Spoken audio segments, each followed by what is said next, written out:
हाँ, where you guys? बस मैं पहुंचने वाली हूँ, हार्डली 10 मिनट्स अवे। नहीं, मुझे फ्रेंच बीच का रास्ता नहीं पता, मेरा इंतजार करो। ठीक है, ओके, बाय।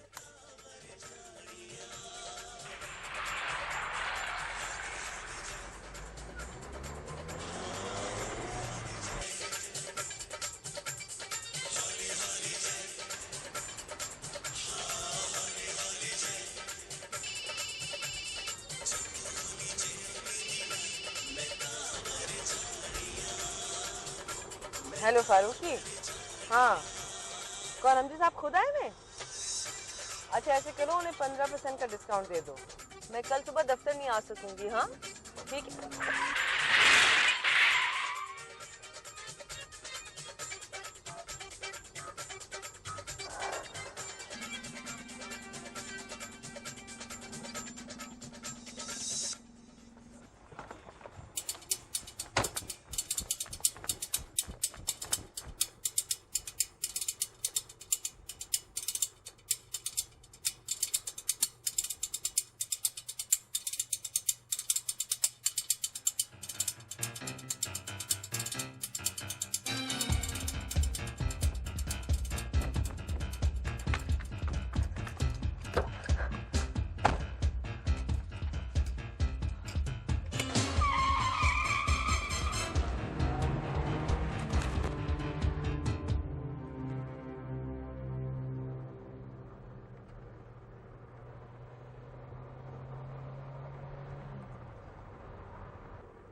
हेलो मैडम, आप ठीक तो है ना? हाँ मैं ठीक हूँ। मैंने स्क्रीच की आवाज़ सुनी थी, फिर फ़ोन कट गया था। मैं मुस्तकिल फ़ोन करता रहा, आपने उठाया नहीं। वो मोड़ मोड़ते हुए स्पीड ब्रेकर आ गया था। सुनो फारूकी, मैं तुम्हें घर जाके फ़ोन करूँगी, ठीक है?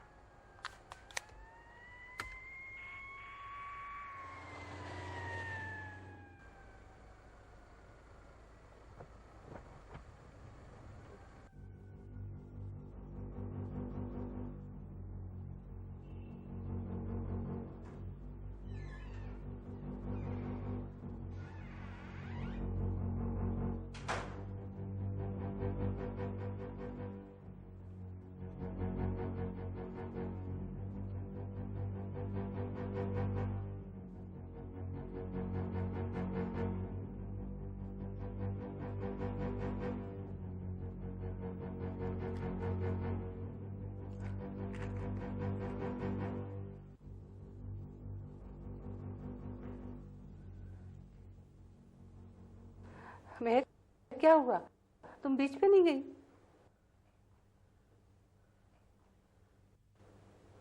तुम्हारा तो रंग सफेद पड़ा हुआ है, क्या हुआ? तबीयत खराब हो गई है? मुझसे बोलो, क्या हुआ है? अम्मी, मैंने एक आदमी मार दिया। क्या? मैंने उसे बहुत बचाने की कोशिश की, लेकिन वो अचानक गाड़ी के सामने आया। वो जख्मी हुआ था या खुदा न खास्ता? पुलिस आई थी? नहीं, मैं वहां से भाग गई। तो किसी ने गाड़ी का नंबर नोट नहीं किया? वहां कोई और नहीं था सिवाय एक गाड़ी आके उसके पास रुकी थी जब मैं वहां से भाग रही थी। शायद उसने नंबर नोट किया। नंबर देख के उठाइएगा प्लीज।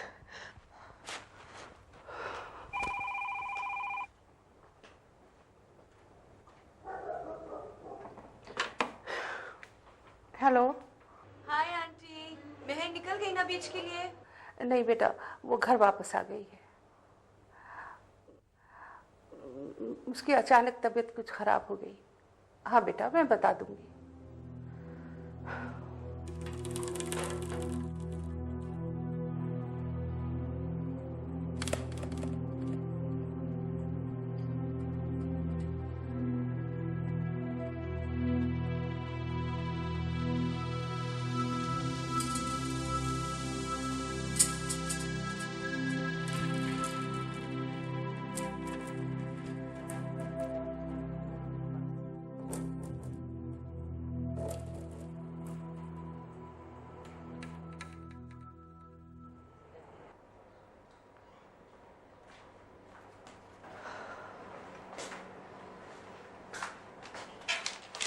खबर है एक्सीडेंट की।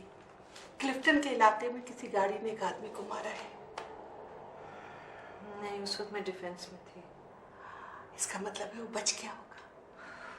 अल्लाह करे बच गया हो।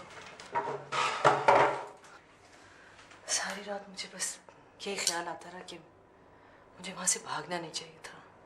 होता है बेटा, ऐसे हालात में तो अच्छे अच्छे बौखला जाते हैं। तुम तो बिल्कुल तन्हा थी उस वक्त।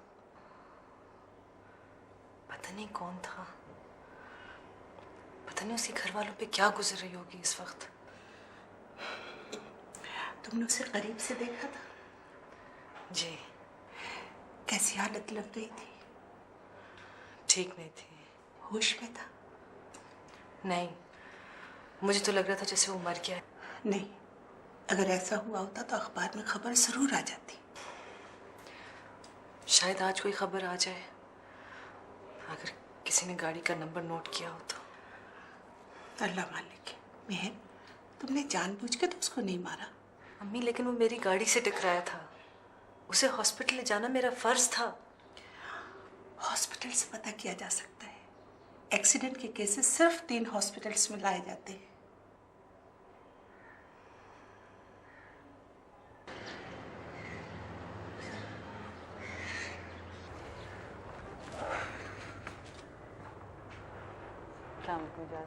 वो चिकन की डिलीवरी आ गई? अच्छा, उनको हाँ दोबारा फ़ोन कर प्लीज़, उनसे क्या कोशिश कर। Thank you. अस्सलाम वालेकुम मैडम। वालेकुम सलाम फारूक। आपने कहा था आप फ़ोन करेंगी, फिर आपने फ़ोन ही नहीं किया। नहीं कर सकी थी, बात ही कुछ ऐसी हो गई थी। मैडम आप कुछ परेशान लग रही हैं। फारूकी, मेरा एक काम कर सकते हो? जी बोले। उन हॉस्पिटल्स में जहाँ एक्सीडेंट के केसेस आते हैं, ये पता करवा सकते हो कि रात 10 और 11 बजे के बीच में कोई केस आया था? वो स्क्रीच जो मैंने फ़ोन पे सुनी थी वो। रात को मेरा एक्सीडेंट हुआ था। ठीक है मैडम, मैं पता करता हूँ।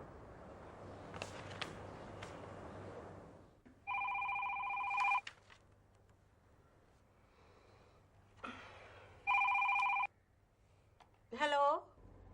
हेलो जी, शहरियार बात कर रहा हूँ एयरपोर्ट से। शहरियार, मजाक कर रहे हो? नहीं जी, बिल्कुल नहीं। हद कर दी तुमने। मैं आती हूँ तुम्हें लेने। नहीं, मैं अब टैक्सी में बैठ चुका हूँ, बस पहुँच रहा हूँ। महर कहाँ है? अपने काम पे गई है बेटा। अच्छा ठीक है, उसे ना बताइएगा। अच्छा। जफर साहब, मुझे रेस्टोरेंट में डायरेक्ट लाइट्स नहीं चाहिए। अब आपने जितने भी शेड्स लगाए या तो उनको बदल दें या निकाल दें। मैडम फिर तो सारी वायरिंग जो है चेंज करनी पड़ेगी। क्यों चेंज करनी पड़ेगी? अब बंद करें इसको। पहले दिन से मैं आपको कह रही हूँ कि मुझे मुंह पे पड़ने वाली लाइट्स नहीं चाहिए, तो कुछ ना कुछ सोच के आपने वायरिंग की होगी ना। मैडम मैं जाके देख लेता हूँ, आप जिस तरीके की लाइट्स आ रही हैं इसकी प्लेसमेंट डिफरेंट तरीके से होगी। जफर साहब, अब मैं क्या बोलूँ आपको? This is your problem. अब आप जाके देखें आप क्या कर सकते हैं।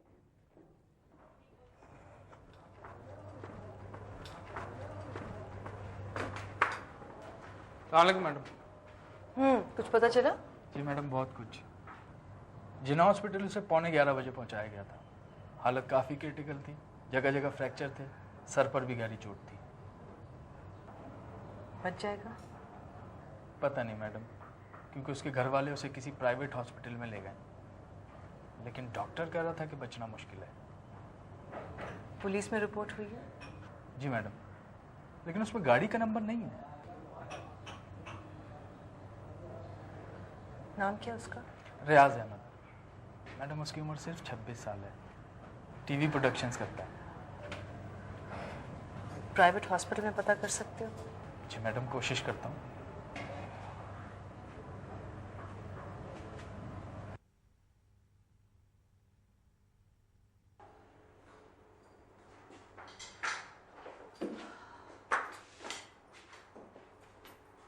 हेलो बावर्ची। शेरियार, कैसी हो? बिल्कुल ठीक। तुम कब आए? अभी कुछ देर पहले। यूं ही बताए बगैर? मैंने सोचा कि तुम्हें रंगे हाथों पकड़ लूं, मगर लगता है कि तुम्हारी जिंदगी में मेरे अलावा और कोई रंग नहीं है। हाथ दिखाओ। क्या नजर आया? लगता है तुम सिर्फ हाथ ही रंगते रहे हो। काश काश मेरे पास इतना वक्त होता। कितने दिनों के लिए आए हो? पूरे 4 महीने के लिए आया हूँ। इतनी लंबी छुट्टी मिल गई? इस बार मैं अहद करके आया हूँ कि शादी के बगैर वापस नहीं जाऊंगा। अल्लाह तुम्हारी मदद करे और तुम पे रहम करे। अच्छा ये बताओ कि खाना कहाँ खिला रही हो? यहीं घर पे? सवाल ही पैदा नहीं होता। तुम्हारे रेस्टोरेंट पे जाके खाऊंगा। कुछ फिक्सचर्स लाया हूँ तुम्हारे रेस्टोरेंट के लिए। जगहें देखनी होगी कहाँ लगाने हैं।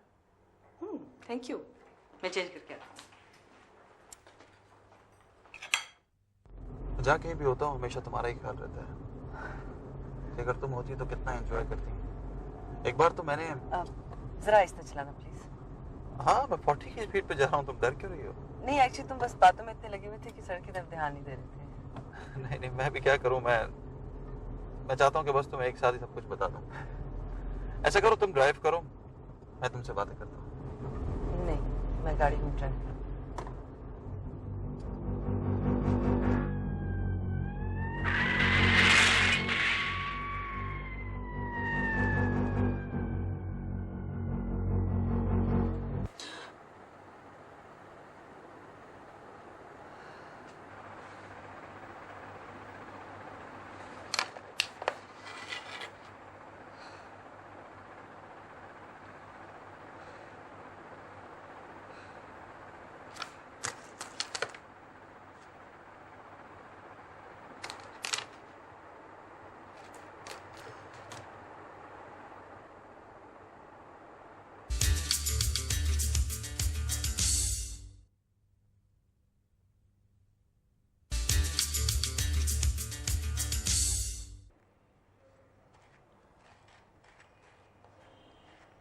और बेटा शहरियार, ह्यूस्टन का मौसम कैसा छोड़ के आए?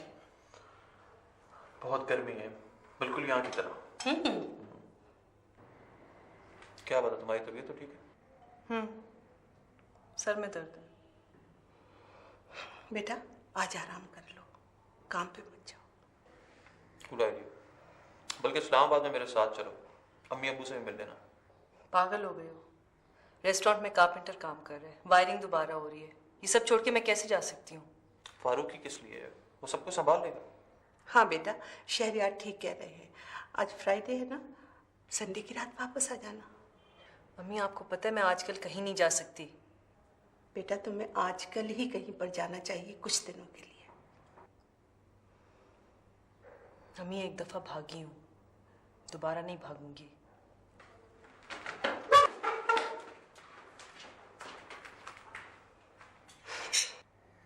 क्या बातें हो रही थी? उसने तुम्हें नहीं बताया? नहीं। फिर उससे खुद पूछ लो, हो सकता है तुमसे बात करके वो बेहतर महसूस करे। मैडम पता चल गया प्राइवेट हॉस्पिटल का भी, लेकिन उसकी हालत बहुत ख़राब है। तुमने देखा है उसे? नहीं मैडम, 2 घंटे पहले उसके घर वाले उसे कहीं और ले गए। तो अब हमें कैसे पता चलेगा उसके बारे में? मेरे पास उसके घर का एड्रेस है, 1-1.5 हफ्ते के बाद पता कर लूँ। Thank you Farooqui. कोई बात नहीं मैडम। पता नहीं क्यों मैडम, मुझे ये सब कुछ करते हुए बहुत तकलीफ हो रही है। मैं जानती हूँ, लेकिन अगर मैं अकेले कर सकती तो ज़रूर करती। Thank you again Farooqui. कोई बात नहीं।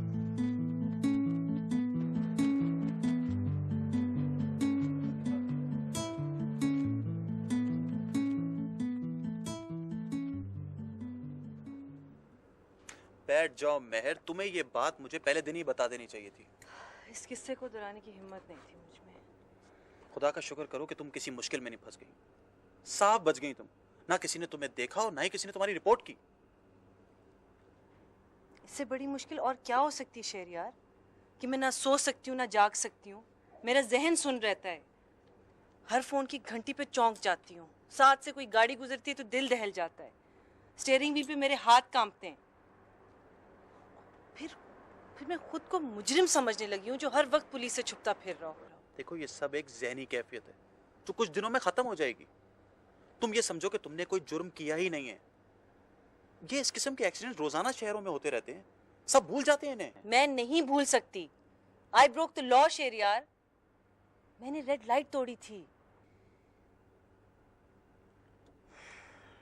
फारूकी कह रहा था कि एक तो ये फारूकी को मना करो कि तुम्हें ये इन्फॉर्मेशन ना दिया करे। देखो मेहर, तुम अपने लिए मुश्किलात पैदा कर रही हो।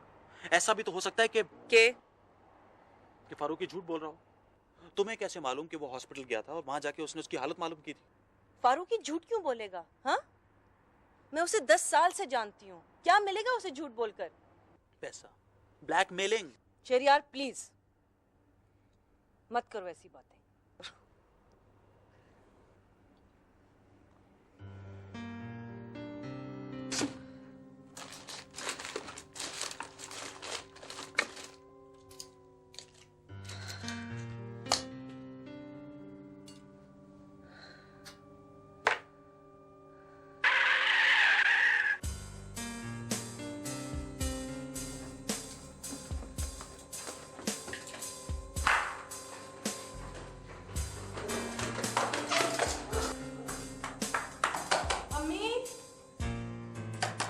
अम्मी, अम्मी, क्या हुआ? अम्मी बाहर एक्सीडेंट हुआ है अभी। तुम्हें कैसे पता? मैंने ब्रेक की आवाज सुनी है। चलो चलो चल के देखते हैं।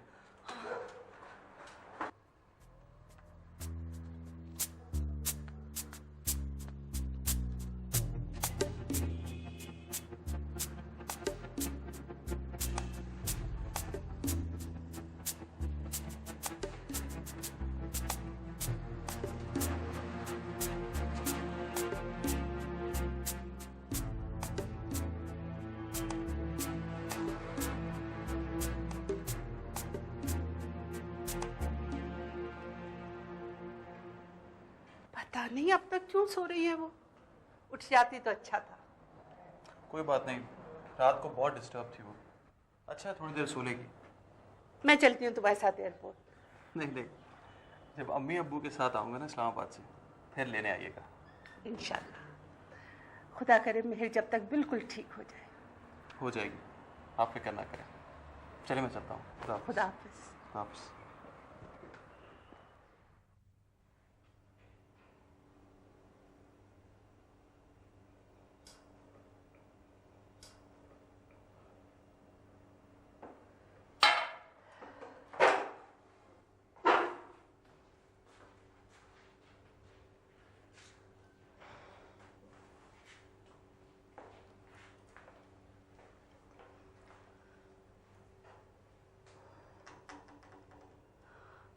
हेलो फारूकी।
जी अस्सलाम वालेकुम। वालेकुम। रियाज साहब हैं?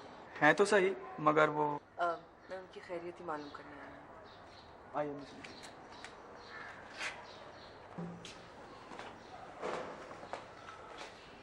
अब बैठे, मम्मी को बुलाता हूँ।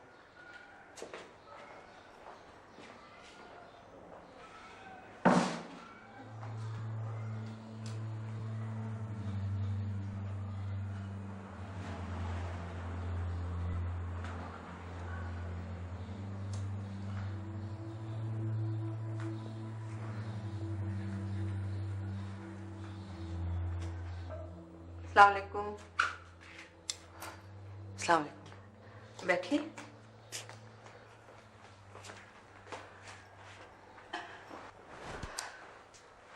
आप रियाज के साथ काम करती हैं? जी मैं ये रियाज की बहन है कामला। कैसी तबीयत है रियाज साहब की? अल्लाह का शुक्र है, पहले से बेहतर है। बस अल्लाह ने बड़ा करम किया बेटा कि मेरे बच्चे की जान बचा ली।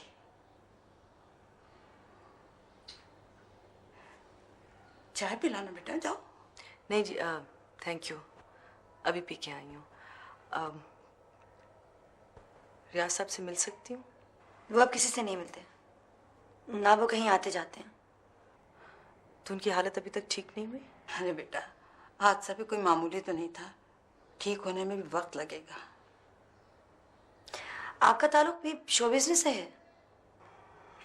जी हाँ। आप क्या करती हैं? इसका एडमिशन होते होते रह गया, हालात ही ऐसे हो गए थे। कहाँ एडमिशन होने वाला था आपका? GMI में, टेक्सटाइल डिजाइनिंग में। वो कमबख्त तो कहीं चैन से बैठा सो रहा होगा, और यहाँ हमारी तो काया ही पलट गई है। आपने अपना नाम नहीं बताया। मेहर। रियाज साहब का एक्सीडेंट। बोलिए ना, क्या एक्सीडेंट?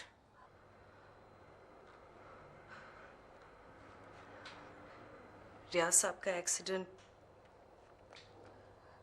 मेरी गाड़ी से हुआ था।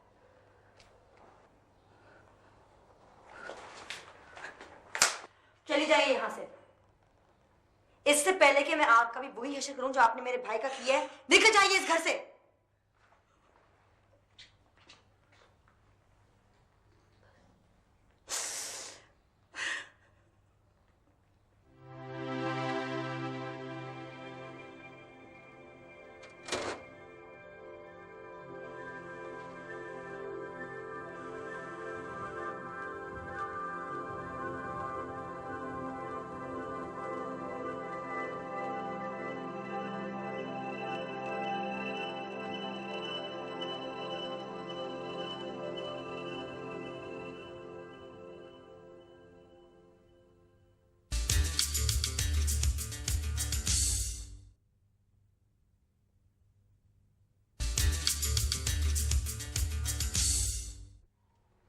नहीं, कोई जरूरत नहीं है भाई से कुछ कहने की।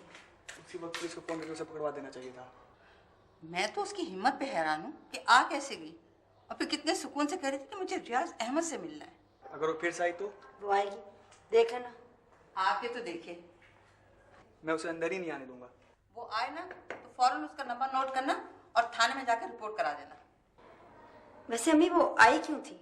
अरे बेटा, जमीर मलामत कर रहा होगा। ऐसे लोगों की तो अल्लाह ताला चैन की नींदें में छीन लेता है। जो भी है, उसे अंदाजा तो होगा कि हम उसके साथ कैसा सलूक करेंगे। उसे ये भी पता था कि हम उसकी पुलिस में रिपोर्ट कर सकते हैं। पैसे वाले लोगों को इन बातों की फिक्र नहीं होती है। तो मैं सोच रही हूँ, अगर वो चाहती तो बिल्कुल ना आती और हमें ये सब पता भी ना चलता। तो जब वो यहाँ आई थी तो उस वक्त क्यों नहीं ये बातें पूछी तुमने? तो मुझे इतना सख्त गुस्सा आया हुआ था, मेरा दिल चाह रहा था उसका गला घोट के रख दूं। आए भाई।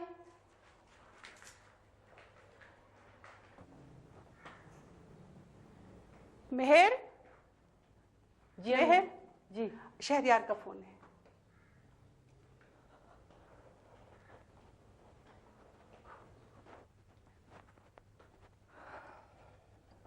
हेलो। क्या हाल है? ठीक हूँ। सर से भूत उतरा? नहीं, और चढ़ गया है। क्या मतलब? शेरियार में उसके घर गई थी। पागल हो गई हो? क्यों मुसीबत मोल ले रही हो?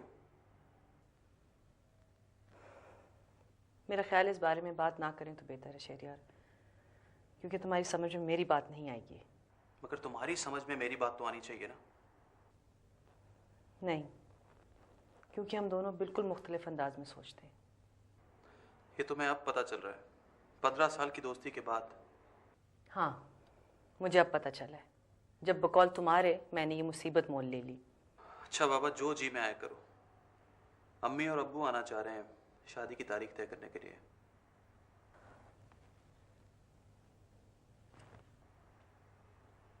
हेलो।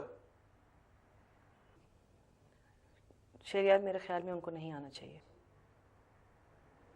मेहर। क्योंकि मुझे नहीं पता कि मुझे कितना अरसा लग जाएगा अपना मसला हल करते करते। इसका मतलब है कि तुम इनकार कर रही हो? तुम जो भी सोच लो।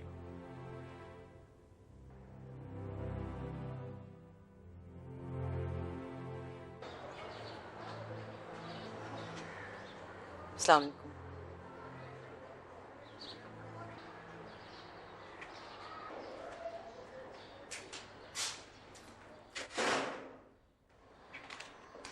मुझे नहीं पता मैं आपसे बात भी क्यों कर रही हूँ। शायद मेरे में इतनी जुर्रत नहीं है कि आपसे बदतमीजी करूं, या शायद ये अखलाकी मजबूरी है। मुझे ऐसा लग रहा है जैसे मैं भाई के साथ किसी किस्म की गद्दारी कर रही हूँ। बेहतर ये होगा कि आप साफ साफ बात करें और जाएं यहाँ से। आप मेरे सामने किसी भी अखलाकी मजबूरी की पाबंद नहीं है। आप जो चाहें सलूक कर सकती हैं। कोई भी सुलूक, कोई भी सजा काफी नहीं होगी। बात अगर पैसे की होती ना तो कोई फर्क ना पड़ता। बात एक जिंदगी की है और उससे वाबस्ता 3 और जिंदगियों की है। बात हम सबकी मुस्तकबिल की है। बात सिर्फ कोशिश की है। अगर हिम्मत हो तो सब ठीक हो जाएगा। इस एक्सीडेंट ने हम सबकी हिम्मतों को कुचल कर रख दिया। पता नहीं अब कभी जमा भी हो सकेंगे कि नहीं। रियाज साहब जब ठीक होंगे तो सब ठीक हो जाएगा। आप भाई से मिल लीजिए, फिर आपको अंदाजा हो जाएगा कि मैं क्या कह रही हूँ और आप क्या कह रही हैं।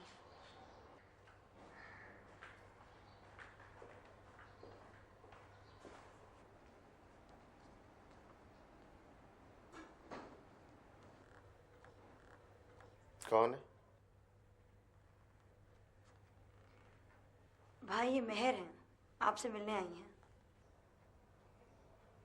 कौन मेहर? मैं पहचाना नहीं।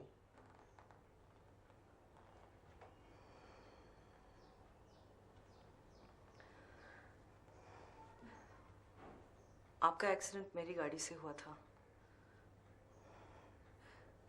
गाड़ी मैं चला रही थी।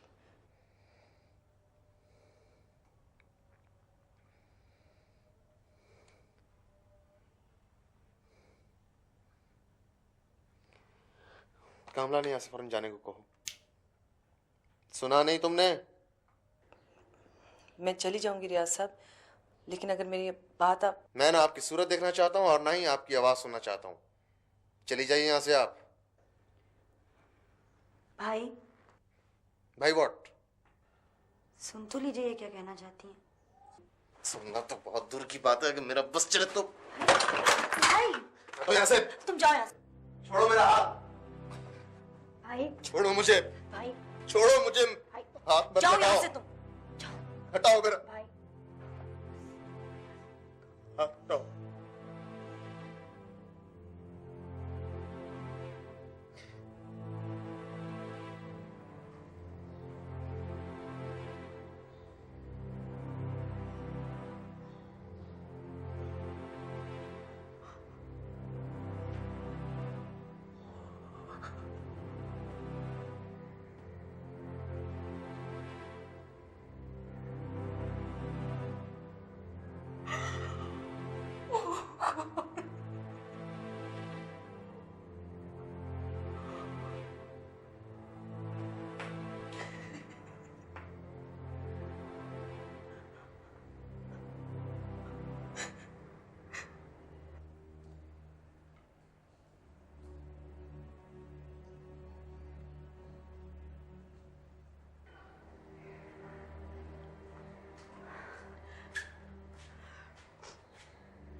so sorry. ये मैंने क्या कर दी? So sorry.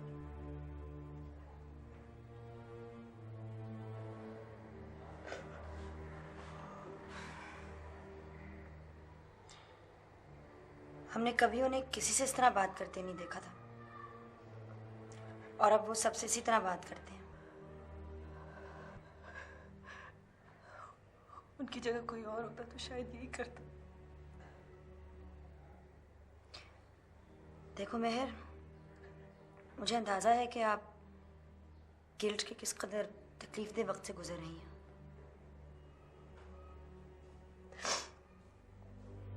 50 आप मुझे माफ कर देंगे?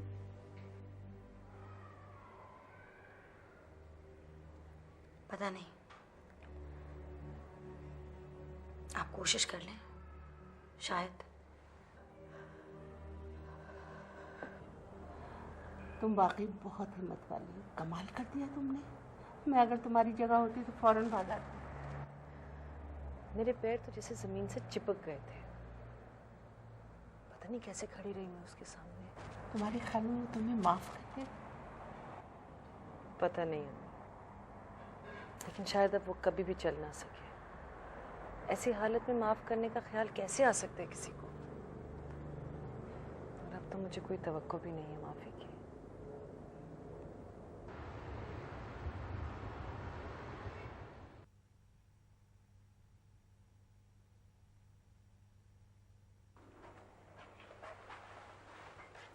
भैया चाय। भैया आप मुझसे नाराज क्यों हैं? मुझे तुमसे ही तवक्को नहीं थी। कोई बात नहीं, हर बात तवक्को के मुताबिक नहीं होती। भैया मुझे भी ये तवक्को नहीं थी कि वो कभी यहाँ आएगी और हमें पता चलेगा कि एक्सीडेंट किसने किया था। अब पता चल गया? जी, मगर ये भी पता चल गया है कि वो भी इत्मीनान से नहीं है। उसे भी बहुत पछतावा है, दुख है। उसका दुख हमारे जितना है क्या? उसका पछतावा वक्त को रिवाइंड कर सकता है?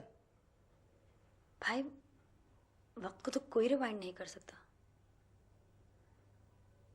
चाहे वो खुशी का वक्त हो या दुख का वक्त हो। रही बात दुख शेयर करने की, तो ये तो वक्त ही बताएगा ना। इसका मतलब है कि तुम उसे यहाँ आने से नहीं रोकोगी?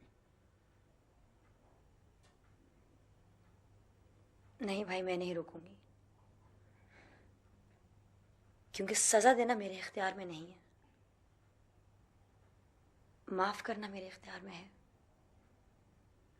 उसने जो कुछ मेरे साथ किया उसे भूल जाओगी? भाई लोग भूल ही तो जाया करते हैं,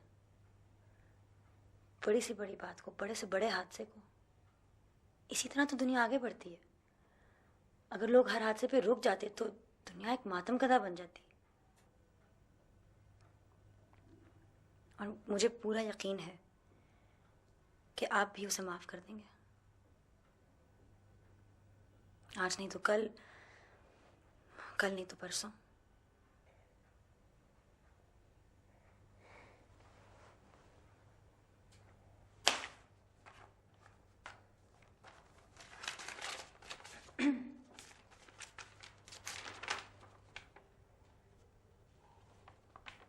अम्मी,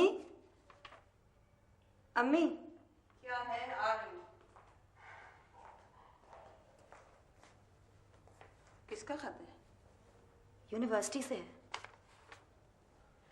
वही एडमिशन फीस मांगी होगी।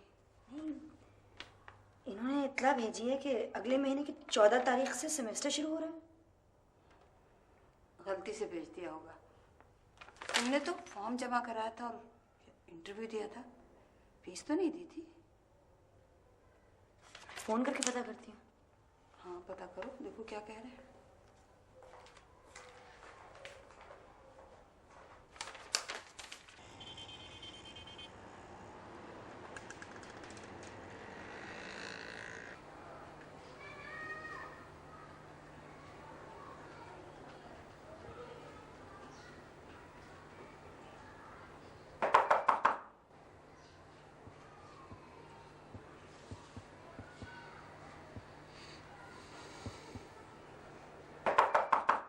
जी,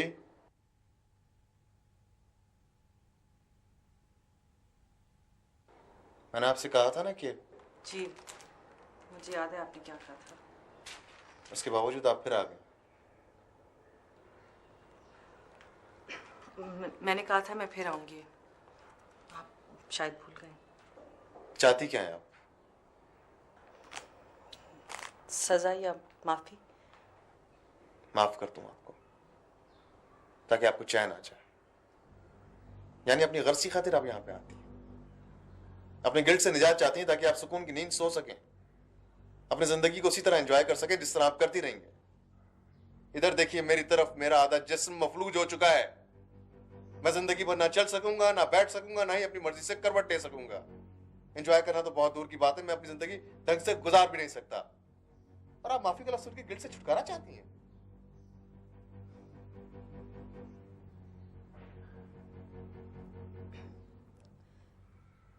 तो मत कीजिए माफ अगर आप समझते हैं कि मैं अपनी ज़िंदगी चैन से गुजारूंगी, या अगर आप समझते हैं कि मैं अपने इस जुर्म को भूल जाऊंगी। रियाज साहब, जिन्होंने भूलना होता है वो हर सूरत में भूल जाते हैं, उनके लिए माफ़ी का लफ्ज़ मैटर ही नहीं करता। तो आखिर क्यों मेरी जिंदगी को अजाब में मुब्तला कर रही हैं आप? मैं इस अजाब को आपके साथ शेयर करूंगी, चाहे आप मुझे माफ़ करें या नहीं करें। नेवर। आपके इनकार से भी कोई फ़र्क नहीं पड़ेगा, क्योंकि वक्त गुजरता भी है और बदलता भी है, और वक्त के साथ साथ सब कुछ बदल जाता है। इनकार भी, इकरार भी, और बाज़ औक़ात फैसले भी।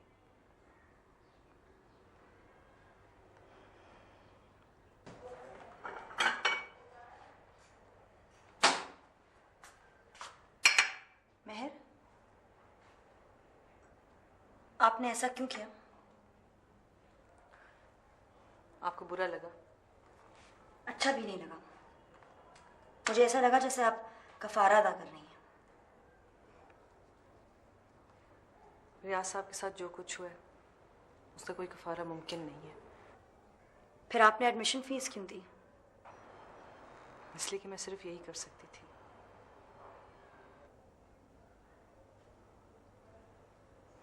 Thank you.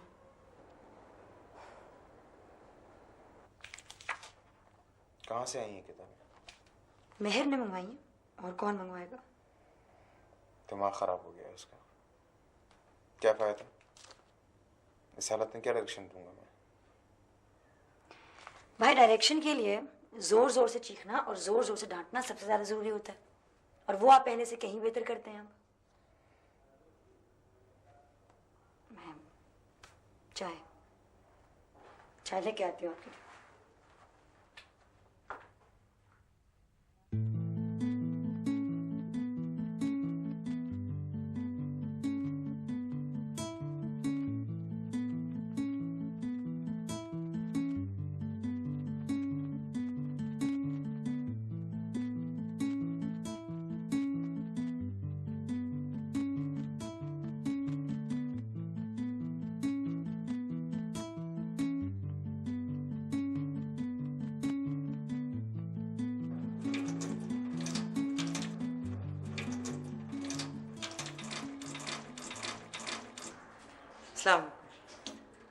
वालेकुम सलाम।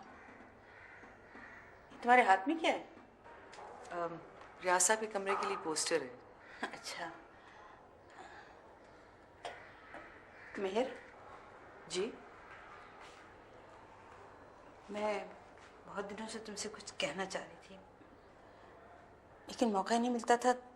तुम आते ही मसरूफ हो जाती थी। मैं कहना चाह रही थी कि जी कहिए। हमारे मिजाजों में जो एक मायूसी और नाउमीदी आ गई थी, अब वो मुझे शायद ख़त्म होती नज़र आ रही है। खुदा करे तुम्हारी ये मेहनत रायगा ना जाए।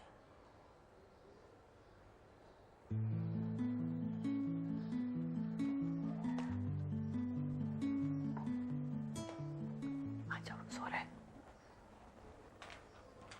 कहाँ लगाई? या कोई स्कॉच टेप ऐसी कोई चीज़ है शायद। हाँ, जाके देखा। क्या हो रहा है?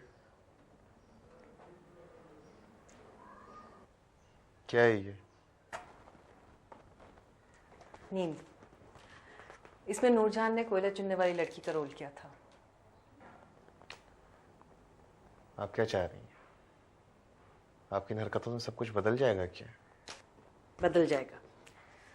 अच्छे माहौल का दिमाग पे बहुत पॉजिटिव असर होता है। मैं नहीं बदल सकता अब। बदल सकते हैं आप।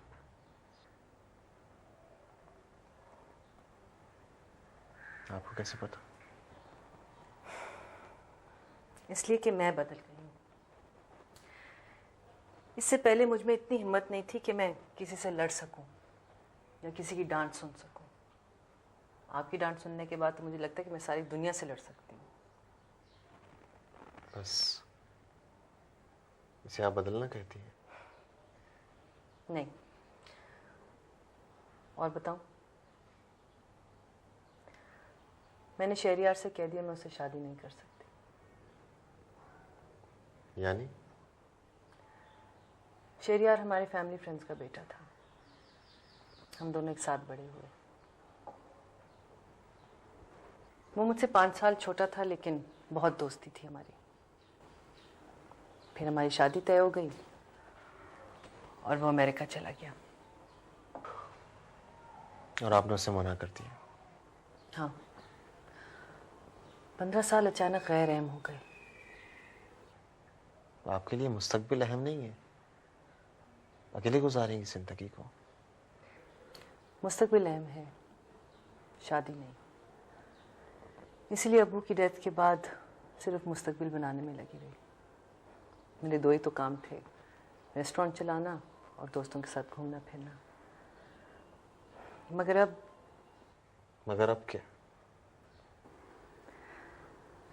सब कुछ बदल दिया इस हादसे ने। मेरी सोच, मेरा मुस्तकबिल, मेरा हाल। मुझे अचानक जिंदगी की हकीकत और अहमियत का एहसास हो गया। मुझे पता चल गया कि कल के तमाम मंसूबे बेकार हैं। सिर्फ आज को ईमानदारी के साथ, सच्चाई और हौसले के साथ फेस करना जिंदगी है।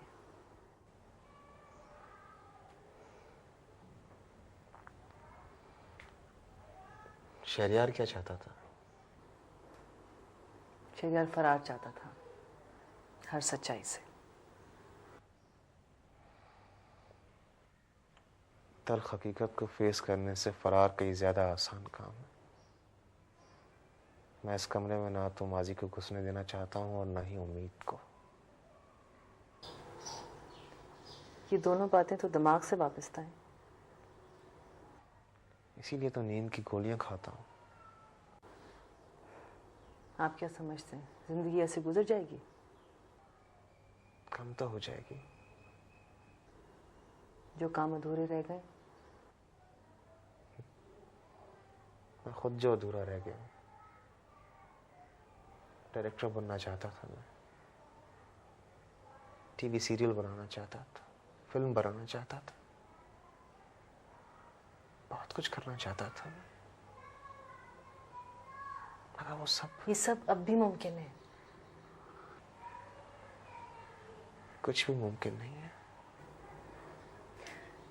कोशिश करके तो देखिए।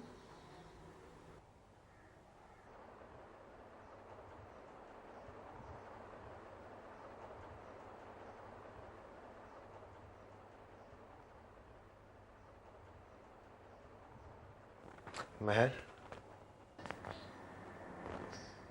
आप कल जो किताब लेकर आई थी, कहाँ से ली थी आपने? फ्रेयर हॉल में सेल लगी हुई है। फिर जाना होगा आपका। क्यों? इसी राइटर की एक और किताब आई है, कैमरा और लाइटिंग पर। अगर हो सके तो आप ला दीजिएगा मुझे। और